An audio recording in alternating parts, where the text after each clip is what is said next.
નમસ્કાર દોસ્તો, જે રીતે છેલ્લા 40 દિવસ કરતા પણ વધારે પરસોત્તમ રૂપાલાનો જે વિરોધ ચાલી રહ્યો છે, એ વિરોધને જોઈને હવે કંઈક ને કંઈક નરેન્દ્રભાઈને પણ એવું લાગી રહ્યું છે કે ખરેખર ક્ષત્રિય સમાજના વોટ ભારતીય જનતા પાર્ટીને નહીં મળે. ત્યારે એમણે એક પરિપત્ર બહાર પાડ્યો છે અને એ પરિપત્રની અંદર ભારતીય જનતા પાર્ટીના નેતાઓને, નરેન્દ્રભાઈને, એમના કાર્યકર્તાઓને, ભારતીય જનતા પાર્ટી સાથે જે જોડાયેલા રાજપૂત સમાજના લોકો છે એમને કેવો આઘાત લાગ્યો છે. શબ્દ સાંભળીને હસવું આવે કે નહીં? આ બધાને આઘાત લાગ્યો છે. પણ હજુ કંઈક ને કંઈક અમિત શાહને કંઈ ફરક પડ્યો નથી એવું લાગી રહ્યું છે. ત્યારે એ વિષય પર ગોપાલ ઇટાલિયાએ શું વાત કરી છે એ આપણે સાંભળવું છે દોસ્તો. 12 મિનિટનો વિડીયો છે, હું તમને જે બતાવવાનો છું પૂરેપૂરો સાંભળશો તો તમને સમજાઈ જશે કે ગોપાલ ઇટાલિયાએ જે વાત કરી છે ખરેખર એ વાત 100% સત્ય છે. ભારતીય જનતા પાર્ટી કેવી રીતે સમાજ ઉપર ટીકા ટિપ્પણી કરે છે, ત્યાર પછી માફી માંગે છે, એની પાછળ પણ એમનો શું પ્લાન હોય છે, એ તમામ ખુલાસાઓ સાથે ગોપાલ ઇટાલિયાએ જે વાત કરી છે, આવો આપણે એ વિડીયો સાંભળીએ. આજે વધારે સમય નથી રહેતો કારણ કે ગોપાલ ઇટાલિયાનો વિડીયો 12 મિનિટનો છે, પણ હું આશા કરું કે દોસ્તો થોડો સમય કાઢીને આ વિડીયો ચોક્કસથી પૂરો સાંભળી લેજો. થોડી વાર માટે પબજી ન રમતા, ફ્રી ફાયર ન રમતા, કોઈ રીલ્સ ન જોતા, પણ આ વિડીયો ચોક્કસથી તમે સાંભળી લેજો. જે રીતે ગોપાલ ઇટાલિયાએ આ માફીની પાછળ ભારતીય જનતા પાર્ટીનો શું પ્લાન છે એના વિશે ખૂબ સરસ માહિતી આપી છે. તો આવો આપણે સાંભળીએ આ ગોપાલ ઇટાલિયાને. આટલી મોટી પ્રેસ નોટ બહાર પાડીને ભાજપવાળા એવું કહેવા માંગે છે કે રૂપાલાના નિવેદનથી આખી ભાજપ પાર્ટીમાં માત્ર ભાજપની અંદર રહેલા ક્ષત્રિય આગેવાનોને જ આઘાત લાગ્યો છે. અમિત શાહને આઘાત નથી લાગ્યો, વડાપ્રધાનને આઘાત નથી લાગ્યો, ભૂપેન્દ્ર પટેલને કોઈ આઘાત નથી લાગ્યો, કેબિનેટને કોઈ આઘાત નથી લાગ્યો, ભાજપના 156 ધારાસભ્યોને આઘાત નથી લાગ્યો. આ વાક્ય પ્રમાણે માત્ર એટલો જ આઘાત ભાજપના ક્ષત્રિય આગેવાનો અને કાર્યકર્તાઓને પણ લાગ્યો છે. મતલબ ભાજપના ક્ષત્રિય આગેવાનોને જ આઘાત લાગ્યો છે. ભાજપના બિનક્ષત્રિય આગેવાનોને કોઈ આઘાત નથી લાગ્યો. 3 પાનાની પ્રેસ કોન્ફરન્સમાં ક્યાંય એવું નથી લખ્યું કે નરેન્દ્ર મોદીને આઘાત લાગ્યો છે અને અમિત શાહને આઘાત લાગ્યો છે. એને તો મજા આવી છે. એટલે માફી માગવા માટેની જે વીરતા હોવી જોઈએ એ વીરતા આમાં ક્યાંય દેખાતી નથી. ક્ષમા વીરસ્ય ભૂષણમનો એક અર્થ એ છે કે જે વીર હોય એ માફી માંગે. અને માફી કેવી રીતે માંગવાની હોય? વીરની જેમ માંગવાની હોય. છાસ લેવા જાઉં, દોણું સંતાડવું, એવી રીતેની આ આખી પ્રેસ નોટ છે. વીર જેવી માફી નથી કે માણસ કે કઈ વાંધો નહીં ભાઈ, થઈ ગઈ ભૂલ, મને માફ કરો, ખુલ્લા દિલથી. આ વાક્ય એવું લખ્યું છે ભાજપના ક્ષત્રિય આગેવાનોને પણ આઘાત લાગ્યો છે. નરેન્દ્ર મોદી બનાસકાંઠામાં આવ્યા તો બનાસકાંઠામાં એને એવું ભાષણ કર્યું કે ભાઈ હું પીએમ નથી, અહીંયા તો તમારો નરેન્દ્રભાઈ આવ્યો છે. મેં ત્યાંની ઉત્તર ગુજરાતની ભાષામાં, તમે અમારા ભાઈ છો તો આ આટલી બધી બહેનો પોકાર કરે છે કેમ નથી સંભળાતી? ભાષણમાં ફાંકા ફૂદદારીને ફિલોસોફી કરો છો કે હોય તો તમારો નરેન્દ્રભાઈ આવ્યો છે. આવું ભાષણ ગુજરાતીમાં. તો બહેનો કે છે ને કે ભાઈ આ અમને ગાળો દે છે તમારો રૂપાલા, ભાઈ આ તમારો રૂપાલા અમારા આત્મસન્માનને ઠેસ પહોંચે એવું બોલે છે, ભાઈ આ તમારો રૂપાલા છે અમારા સ્વાભિમાનને ઠેસ પહોંચાડે છે, ભાઈ હવે તો તમારો નરેન્દ્રભાઈ આવ્યો છે પણ સાંભળવા નહીં, અભિમાન કરવા આવ્યો છે. ક્ષમા વીરસ્ય ભૂષણમનો ઉપદેશ લખીને 3 પાનાની ભાજપી જનતા પાર્ટીએ પ્રેસ નોટ બહાર પાડી અને એમાં એવું લખ્યું છે ક્ષત્રિય સમાજના ભાજપના આગેવાનોને આઘાત લાગ્યો છે. અમિત શાહ હજુ આઘાત નથી લાગ્યો. તો કેવી રીતે માફ કરવાના હોય? કેવી રીતે આ માફી માંગવાની પદ્ધતિ જ યોગ્ય નથી. અને કાયર માણસને માફ ન કરવો જોઈએ, એ આ સૂત્રનો અર્થ છે. વીર હોય એને માફ કરો. કાયરોને માફ કરશો તો કાયર માફી મેળવીને પછી દગો કરશે, ષડયંત્રો કરશે. એટલે રૂપાલાએ બોલેલું જે વાક્ય છે એ જાણતા બોલાયું કે અજાણતા બોલાયું એ ચર્ચા અત્યારે કરવી નથી, કેમ કે એ તો ભગવાન જ જાણતે, રામ જાણે કે એ રૂપાલાનું વાક્ય જાણતા બોલાયું છે કે અજાણતા બોલાયું, એ તો રામ જાણે. પણ રૂપાલાએ વાક્ય બોલ્યા પછી સમાજમાં જે પ્રકારની પ્રતિક્રિયાઓ આવી, જે પ્રકારનો આક્રોશ થયો, એ વાક્ય પછી ભાજપની એક એક જે નિર્ણયો છે એ તો ગણતરીપૂર્વકના છે, એ સહજ રીતે આવેલા નથી, ભૂલથી નીકળેલા નથી. ગણતરીપૂર્વકનું કામ કર્યું છે ભાજપે કે રાજપૂતો નારાજ થશે તો બીજા કયા સમાજના મત ભાજપને મળશે, એ ગણિત થયું, એ વિચારાયું, એના ઉપર મનોમંથન થયું અને પછી એવું અભિમાનપૂર્વક નિર્ણય લેવાયો, ગણતરી સાથે, આયોજન સાથે, મેનેજમેન્ટ સાથે નિર્ણય લેવાયો કે રૂપાલાની ટિકિટ નથી કાપવાની. તો ગણતરીપૂર્વક રીતે જ્યારે મહિલાઓનું અપમાન કરવામાં આવ્યું હોય તો એની માફી કેવી હોય? અને એ વાત કહેવાનો સમય પણ છે. આજે મેં સોશિયલ મીડિયામાં જોયું કે ભારતીય જનતા પાર્ટી દ્વારા એક પ્રેસ નોટ બહાર પાડવામાં આવી છે. હું મારા મોબાઈલમાં જોઈ રહ્યો છું, અત્યારે આ મારો મોબાઈલ છે, એમાં ભારતીય જનતા પાર્ટીની પ્રેસ નોટ છે અને પ્રેસ નોટનો નંબર લખ્યો છે 24/19/05/2024 અને આજની તારીખ છે. એટલે આ એક સમજવા જેવી વાત છે અને મને એવું લાગ્યું કેમ કે હવે જાહેર પ્લેટફોર્મ પરથી કહેવાનો સમય નથી, તો કમસે કમ આપણે આપણા ઘરના પ્લેટફોર્મ પરથી કહીએ ઝુકરબર્ગ દાદાની દયાથી. આજે આ ભારતીય જનતા પાર્ટીએ જે પ્રેસ નોટ બહાર પાડી છે એનું સૌથી પહેલું વાક્ય એવું લખ્યું છે કે ક્ષમા વીરસ્ય ભૂષણમ ના ક્ષાત્ર ધર્મને સાર્થક કરી ક્ષત્રિય સમાજ ભાજપાને સમર્થન આપી ઉદારતા દાખવે. આ પહેલું વાક્ય છે અને પહેલા વાક્યનો પહેલો શબ્દ છે ક્ષમા, બીજો શબ્દ વીરસ્ય અને ત્રીજો શબ્દ છે ભૂષણમ.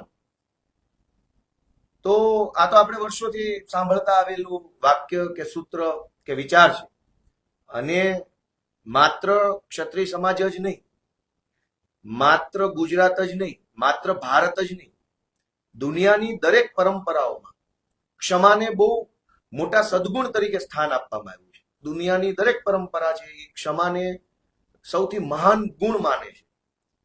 દુનિયાના બધા જ ધર્મોના ધર્મગ્રંથોની અંદર પણ અલગ અલગ રીતે ક્ષમાનું મહત્વ વર્ણવેલું છે. એટલે ક્ષમા છે એ આભૂષણ છે, ગુણ છે, સદગુણ છે, એ વાતમાં તો કોઈ બે મત નથી. પણ હવે આ વાક્યનો અર્થ ભાજપ વાળા જે કરે છે એ પ્રમાણેનો સાચો છે કે આ વાક્યનો બીજો કોઈ અર્થ થાય છે? ક્ષમા વીરસ્ય ભૂષણમ એનો અર્થ શું? લોકો જે અર્થ કરે છે એ અર્થ, ભાજપ વાળા જે કરે છે એ અર્થ, કે ટીવી વાળા જે અર્થ કરે છે? હવે ટીવી વાળાને તો ભાજપને માફી મળી જાય એના માટેનો ભાજપ જેટલો પ્રયત્ન નથી કરતો એનાથી ડબલ પ્રયત્ન તો ટીવી વાળા કરે છે. ટીવી વાળાને વધુ ઉતાવળ છે કે ભાજપને જલ્દી માફી મળી જાય. તો હું આ ક્ષમા વીરસ્ય ભૂષણમ એના બે અર્થ આપણે સાંભળેલા છે, પણ આજે એના ત્રીજા અર્થની સમજવાની જરૂર. બે અર્થ એવો છે કે ભાઈ જે વીર હોય એ ક્ષમા માગે, એટલે કે ઘણી વખત માફી માંગવામાં માણસને શરમ આડી આવે, સંકોચ આડો આવે, અભિમાન આડું આવે, સ્વાર્થ આડો આવે, પોતાનો ઈગો પ્રોબ્લેમ થાય એટલે માફી ન માંગે. પણ જે વીર માણસ હોય એને માફી માંગવામાં ઈગો પ્રોબ્લેમ ન થાય, એ તો પોતાની વીરતાનું પ્રમાણ આપે અને નિખાલસતાથી ખુલ્લા દિલથી માફી માંગી લે કે કઈ વાંધો નહીં ભાઈ, મારી જાણતા અજાણતા ભૂલ થઈ છે તો માફ કરજો. તો જે માફી માંગી લે એ માણસ વીર છે. જે માણસ માફી આપી દે એ વીર છે. ઘણી વખત માફી માંગ્યા પછી સામેવાળો માફી નથી આપી શકતો, પણ જે મોટું ઉદાર મન રાખીને માફી આપી દે એ વીર છે. એટલે માફી માંગવા વાળાને વીર કીધો છે, માફી આપવા વાળાને વીર કીધો છે. અને આ માફીનું આમ જોઈએ તો મિચ્છામી દુક્કડમ, ભાઈ મને મારી કઈ ભૂલ થઈ હોય તો માફ કરજો. ભગવાન મહાવીર તો વીર કરતા એક સ્ટેપ ઉપર મહાવીર છે. એ તો માફી આપે છે, માફ કરે છે, એટલે તો એ મહાવીર છે. પણ અહીંયા ભારતીય જનતા પાર્ટીની જે આ પ્રેસ નોટ છે અમારા હાથમાં, એમાં લખ્યું છે ક્ષમા વીરસ્ય ભૂષણમ. પણ ક્ષમા વીરસ્ય ભૂષણમનો એક અર્થ છે કે જે માફી માગે છે એ વીર છે, જે માફી આપે છે એ વીર છે. પણ એનો ત્રીજો સમજવા જેવો અર્થ એ છે કે કાયરને માફી નથી આપવાની, વીર હોય એને જ માફી આપવાની છે. કાયરો માટે માફીની જોગવાઈ જ નથી પરંપરાઓમાં. એટલે કે માફી મેળવવાને પાત્ર બનવા માટે પણ વીર હોવું જરૂરી છે. એટલે જે વીર હોય એને જ માફી આપવાની છે, કાયરોને માફી નથી આપવાની. એટલે કે ધારો કે બે સૈનિકો યુદ્ધમાં લડતા હોય અને એક સૈનિક બહુ બહાદુરીથી યુદ્ધ લડે, દરેક મોરચા ઉપર દુશ્મનને ઘેરી લે, પણ એક એનાથી અજાણતા કે જાણતા એક નાનકડી એવી ભૂલ થઈ જાય અને ભૂલના કારણે સૈનિક યુદ્ધ હારી જાય. તો એની બહાદુરીથી લડ્યો એ બહાદુરીના કારણે એની એક ભૂલને માફી આપી શકાય. પણ એક કાયર માણસ હોય, ધૂર્ત માણસ હોય, ચાલાક માણસ હોય, દગાબાજ હોય, નિમ્ન કક્ષાની માનસિકતા ધરાવતો માણસ હોય અને એ યુદ્ધ લડે અને પોતાની ષડયંત્રપૂર્વક રીતે યુદ્ધ હારી જાય તો એને માફી ન આપવાની હોય, એને સજા આપવાની હોય. એટલે કે ક્ષમા વિરસ્ય ભૂષણમનો અર્થ એવો છે કે જે વીર છે એને જ માફી આપવાની છે, કાયરોને માફ ન કરાય. ઇતિહાસને આપણે ધ્યાને લઈએ તો મોહમ્મદ ગજનવીને સમ્રાટ પૃથ્વીરાજ ચૌહાણે માફી આપી હતી. શું પરિણામ આવ્યું? એ જ મોહમ્મદ ગજનવીએ સમ્રાટ પૃથ્વીરાજ ચૌહાણ સાથે દગો કર્યો. શું કામ? કે મોહમ્મદ ગજનવી કાયર માણસ હતો, ધૂર્ત હતો, ચાલાક માણસ હતો, નિમ્ન માનસિકતાનો માણસ હતો, ષડયંત્રકારી હતો. એવા માણસને માફી આપી. એટલો ઇતિહાસ બતાવે છે કે કાયરોને આપેલી માફી છે એ નુકસાનદાયક છે. તો ભાજપી જનતા પાર્ટી આજે એવું કહે છે ક્ષમા વિરસ્ય ભૂષણમ, જ્ઞાન આપે છે લોકોને, ઉપદેશો ચાલુ કર્યા છે. પણ આ ભાજપ વાળા છે એ તો કાયરો છે. આજે એમને માફી જોતી છે, માફી આપી દો, માફી આપી દો, જાણે રીંગણા બટેટા જોતા હોય એવી રીતે માગે છે. આજ ગુજરાતની અંદર ભાજપી પાર્ટી એવું સમજાવવા માંગે છે કે ભાઈ તમે તો વીર છો, મહાન છો, અમને માફ કરી દો. આજ ગુજરાતની અંદર લોકરક્ષક ભરતી પરીક્ષાની એલઆરડી બહેનોએ શાંતિપૂર્વક રીતે કોઈ ઉશ્કેરણીજનક નારા નહીં, સૂત્રો નહીં, કશું જ નહીં, એકદમ શાંતિથી ગુજરાતની બહેનો ગાંધીનગરમાં આંદોલન કરતી. આજ ભાજપ વાળાએ એ બહેનોને 1 મહિના સુધી જેલમાં પૂરી દીધી, એફઆઈઆર કરી.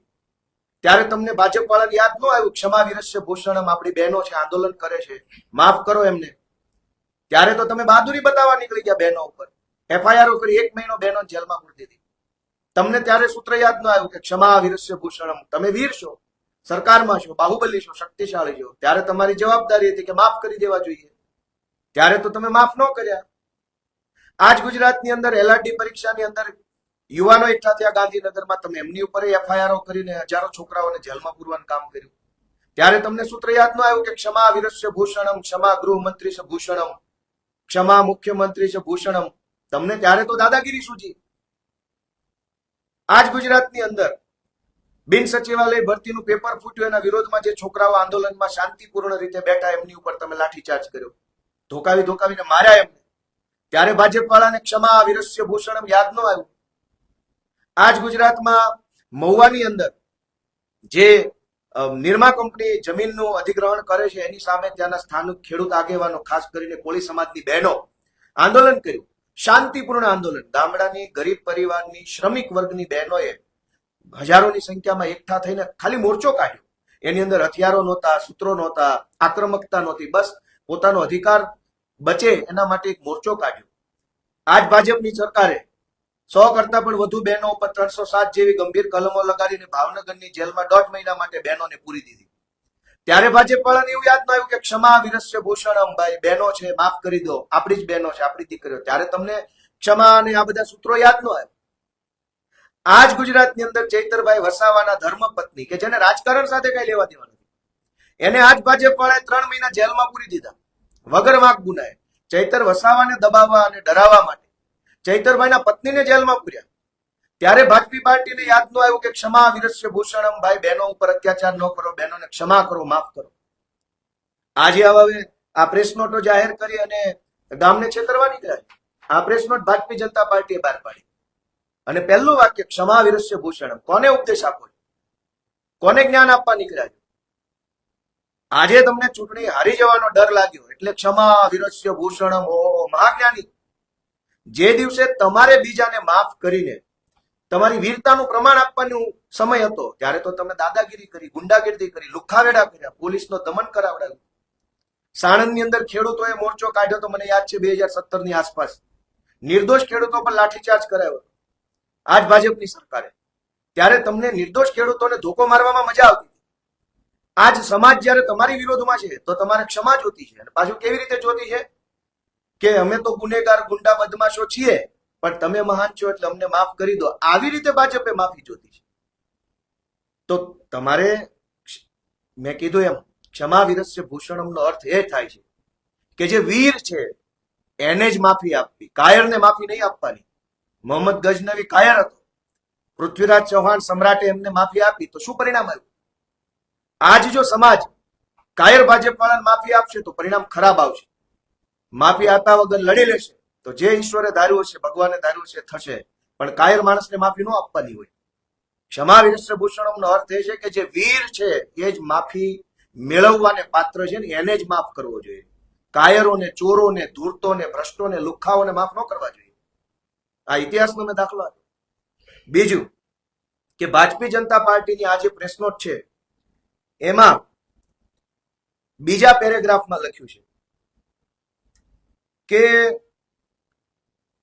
બીજા પેરેગ્રાફની લાઈન હું વાંચું છું કે આ તમામ ક્ષત્રિય આગેવાનોને જણાવ્યું છે કે શ્રી પુરુષોત્તમ રૂપાલાજીના નિવેદનથી દુઃખ અને આઘાત ક્ષત્રિય સમાજને લાગ્યા છે. એટલો જ આઘાત ભાજપના ક્ષત્રિય આગેવાનો અને કાર્યકર્તાઓને પણ લાગ્યો છે.